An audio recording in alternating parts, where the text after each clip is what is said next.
Hi everyone, welcome to our second part. This is a student-centric part and we will be discussing student-centric questions now. Here is our guest, Miss Aishwarya Diwan. She recently cleared judiciary and she got rank 3 in Chhattisgarh judicial examinations.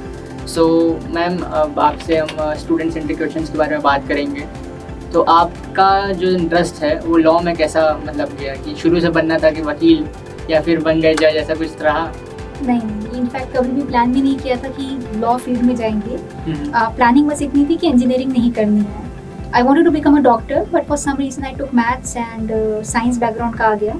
उसके बाद 12th तक यही सोचा कि engineering को छोड़ के जो भी ऑप्शन मिल जाएगा I will just go for it. तो घर वाले बोले नहीं कि यार वकील बन रही हो, ये बन रही हो, ऐसा कुछ था? नहीं. I was fortunate, I was very lucky कि मेरा उसी समय मेरा हिदायतुल्लाह में हो गया. एंड क्योंकि कॉलेज बहुत अच्छा है, Hidayatullah national university, my parents were very happy that. HLL में कैसा रहा आपका सफर? It was great. The entire 5 years, it was very memorable. I have my friends who are today my lifetimes from HNLU.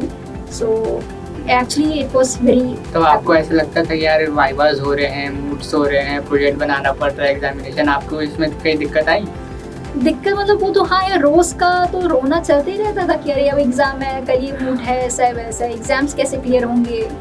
And there were few faculties इनकी marking schemes बहुत difficult रहते थे, तो ये एग्जाम्स कैसे पास होगा, नोट्स किससे पढ़ने हैं, क्या करना है. तो बैक लगने का डर था? हाँ, हर एग्जाम में. कैसे करती थी फिर आप? अब एग्जाम्स क्लियर हो जाते थे, सो भगवान भरोसे. तो एक्चुअली में जब थी आप जब अपने कॉलेज लाइफ में थी तब से आपने जुडिशरी का प्रिपरेशन चालू कर दिया था? नहीं.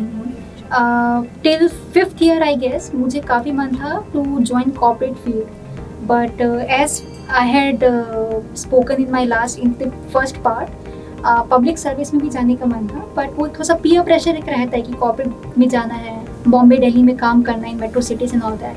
एंड देयरफॉर मेरे इंटर्नशिप्स बहुत सारे मैंने बॉम्बे एंड दिल्ली में किए हुए हैं. By the time I was in 5th year I realize that एक बार जुडिशरी का अटैम्प्ट देते, मेरे दिमाग में एकदम फिक्स था कि यार ये ओनली वन अटैम्प्ट. उस अटैम्प्ट में अगर जुडिशरी में हो गया, I be very fortunate, I be very lucky. अगर उस अटैम्प्ट में नहीं होता होगा तो नहीं होगा. एग्जैक्टली. और अगर उस अटैम्प्ट में नहीं होता है, I simply join a private sector. Ma'am तो जो अगर जिसको जज बनना है तो मैम उसके लिए इंटर्नशिप्स और ये जो मूड्स वगैरह होते हैं, क्या वो इम्पोर्टेंट रहते हैं और क्या उसको करने चाहिए? मुझे लगता है कि आपको जब जब मौका मिलता है किसी चीज़ को करने का, आपको करना चाहिए. You should not wait for the ultimate. I mean in a sense that मुझे मन था जज बनने का, बट मुझे पब्लिक सर्विस में जाने का मन था, ऐसा ही है से. But it doesn't stop me from not doing any move और from not going in any internship और for not becoming the student coordinator in any event. So मुझे बड़ा अच्छा लगता था कि मैं ये सब एक्स्ट्रा करिकुलर एक्टिविटीज़ करते रहूँ. और जब मेरे पास टाइम आया, जब वो समय आया, जैसी नोटिफिकेशन आया फॉर जुडिशरी, मैंने फिर वो 4 महीने आई डिड माई बेस्ट. वो जितना हो सकता था मेरे से मैंने 4 महीने में फिर किया था. मैम तो एक कैसी इंटर्नशिप्स इंपॉर्टेंट रहती हैं जो कि हमारे को जुडिशरी एग्ज़ाम के लिए बेनिफिट करें? ऐसी कुछ इंटर्नशिप्स हैं जुडिशरी एग्जाम्स की? तो ऐसे मतलब लाइक एनजीटी में और कई आई वुड रादर सजेस्ट कि आप जुडिशियल क्लर्कशिप कर सकते हैं to have a better understanding of how a court functions, how a जज function basically. Rest I mean internships एक ऐसा फील्ड होता है जिसमें आप अपने आप को एक एक्सपोजर आपका क्रिएट होता है. आपका नॉलेज लॉ का, मुझे तो नहीं पता, मेरा तो आज तक नहीं हुआ, बट मुझे नहीं पता लॉ का कितना आपका नॉलेज बढ़ जाएगा. But yes, you get exposure. आपको एक आइडिया थोड़ा सा लगता है at a very young age कि प्राइवेट सेक्टर ऐसा काम करता है, लॉ फॉर्म ऐसे काम करता है, लिटिगेशन ऐसा काम करता है, एक जज कैसे काम करते हैं, आपको जुडिशियल क्लर्कशिप के दौरान पता चल सकता है. तो मैम तो फिर आप जब प्री की तैयारी, प्री कैसा किया, मेंस कैसा किया आपको, और इंटरव्यू मतलब आप कैसे क्लियर की, आप प्लीज बताएं. प्रीलिम्स में आई वुड फोकस, एक जो सबसे पहले एक जो पार्ट रहता है that is to have a very strong understanding of the subjects which are there in your syllabus. Once you get hold of those subjects for prelims, आप वो सब्जेक्ट्स को आप continuously you keep it revising and reading and understanding. क्योंकि subjects ऐसे हैं, पूरे के पूरे एक्ट्स हैं, हर एक एक्ट में मिनिमम 100-200 सेक्शंस होते हैं. You are very aware of these.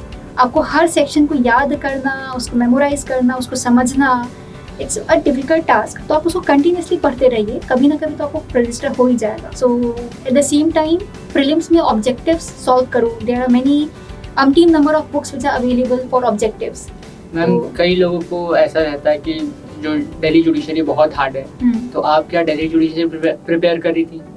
नहीं, मैंने पूरा का पूरा छत्तीसगढ़ में ही किया था. My parents are I based in brought up in Raipur Chhattisgarh. So focus पूरा यही था छत्तीसगढ़ में ही रहना है. Either you stay in Chhattisgarh और यू स्टे इन बॉम्बे और दिल्ली. तो बीच का कुछ भी ऐसा कुछ प्लान ऑफ नहीं किया. मैम फिर मेंस और इंटरव्यू कैसा किया? मेंस और interview, my mains happened after a year, क्योंकि हम लोग का प्रीलिम्स में स्टे लग गया था बाय हाई कोर्ट, क्योंकि कुछ पेपर का डिस्क्रिपेंसीज और कुछ हो गया था. So during mains also we got a less time. But मेरा क्योंकि हैंड राइटिंग एक बहुत बड़ा फैक्टर हुआ करता था, मेरा काफ़ी ख़राब हैंड राइटिंग था, तो मैंने आई गेस 1 साल पूरा हैंड राइटिंग में ही ज़्यादा फोकस किया था. एंड मेंस में हमारा जजमेंट राइटिंग आता है एंड ट्रांसलेशन आता है. सो अब continuously I used to write judgment and do translation, focusing a lot on new words, क्योंकि आपकी वोकैबुलरी बहुत स्ट्रांग होनी पड़ती है for Hindi and English translation. तो that I used to read. Ma'am तो इन सब चीज़ों में प्री हो गया, मेंस हो गया, इंटरव्यू हो गया, एक जुडिशियल एक्सपीरियंस को क्या बातें जो मोस्ट इम्पोर्टेंट बातें उसको ध्यान में रखना चाहिए? आगे से कंटिन्यूस वहाँ पे कंटिन्यूटी बनी रहनी चाहिए. क्योंकि मुझे नहीं लगता, I mean there will be exceptions, no doubt, exceptions हर जगह रहते हैं, बट मुझे लगता है मेरे जैसे कोई एवरेज पर्सन को एक बार में कोई एक्ट तो याद होने से रहा. सो उस पर्टिकुलर एक्ट को आप कंटिन्यूसली रिवाइज करो हर 2-3 दिन के गैप में, वो अल्टीमेटली आपके दिमाग में रजिस्टर हो जाता है. आप क्या पूरे सेक्शन रटती थी?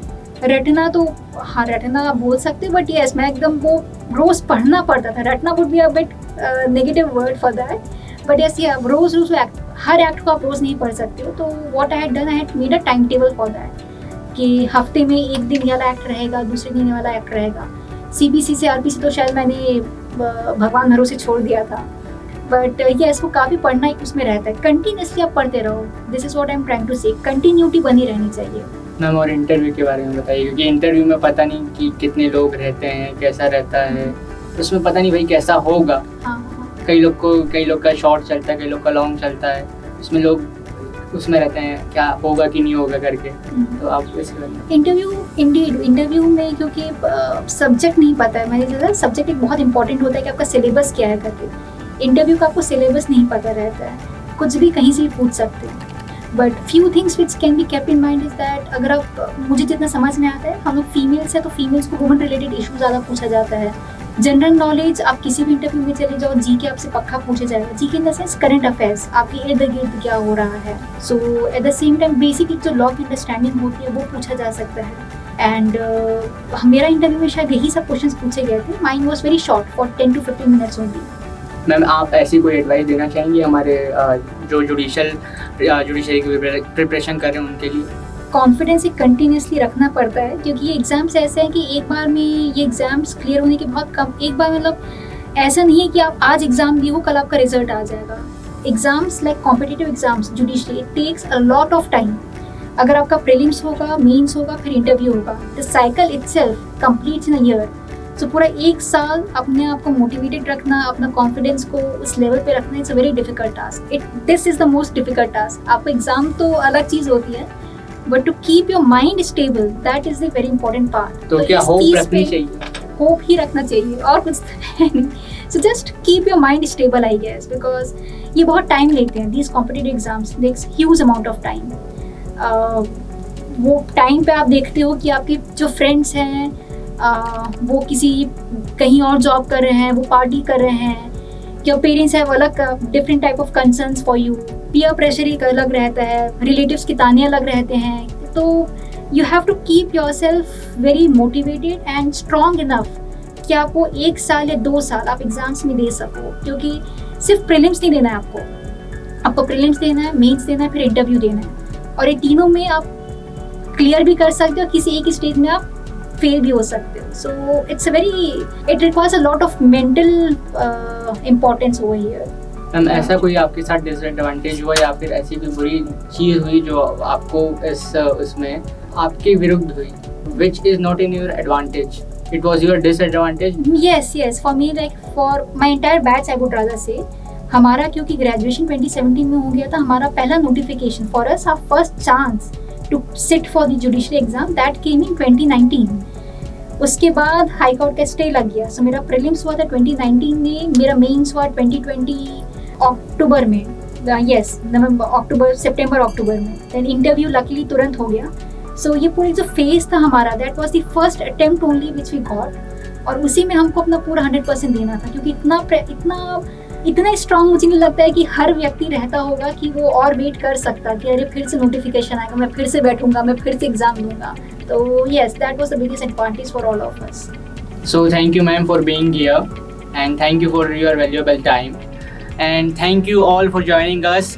Stay tuned and subscribe to UFLS.